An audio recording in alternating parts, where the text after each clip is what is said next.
महावितरणकडून सक्तीची smart meter बसवणे बंद करा। आज दिनांक 8 ऑगस्ट 2025 रोजी यावल तालुक्यातील डोंगर कठोरा गावात महावितरणचे कर्मचारी येऊन त्यांना सरपंच नवाज तडवी यांनी फोन करून ग्रामपंचायतवर बोलले असता महावितरणचे कर्मचारी आले नाही।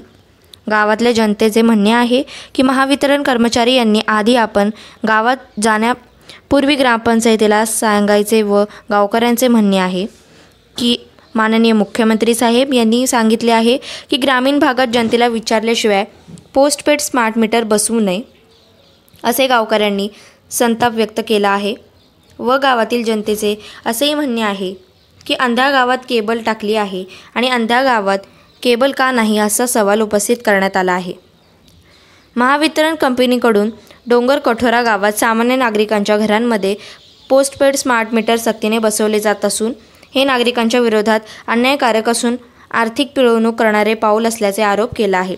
या निर्णयाला तीव्र विरोध दर्शवत दिसून येत आहे की राज्याचे मुख्यमंत्री साहेब यांनी विधानसभेत स्पष्टपणे सांगितले होते की पोस्टपेड स्मार्ट मीटर बसवण्यासाठी कोणतीही सक्ती केली जाणार नाही।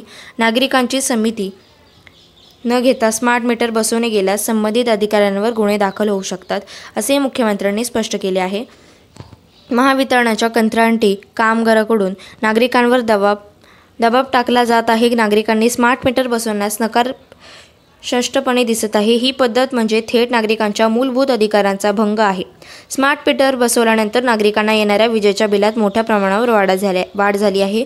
गावातील महिलासुद्धा बिल घेऊन महावितरण अधिकारी यांना दाखवायला घेऊन आले, त्यात त्यांना खूप प्रमाणात बिल आले आहे। यापूर्वी ज्या ग्राहकांनी 2 महिन्यांचे फक्त 200-300 रुपयांचे बिल येत होते त्यांना आता महिन्याला तब्बल 2 ते 3 हजार रुपये इतके बिल येत आहे। काही ठिकाणी 5 पट अधिक रीडिंग दाखवले जात असल्याच्या तक्रारी गावातून सांगितले जात आहेत।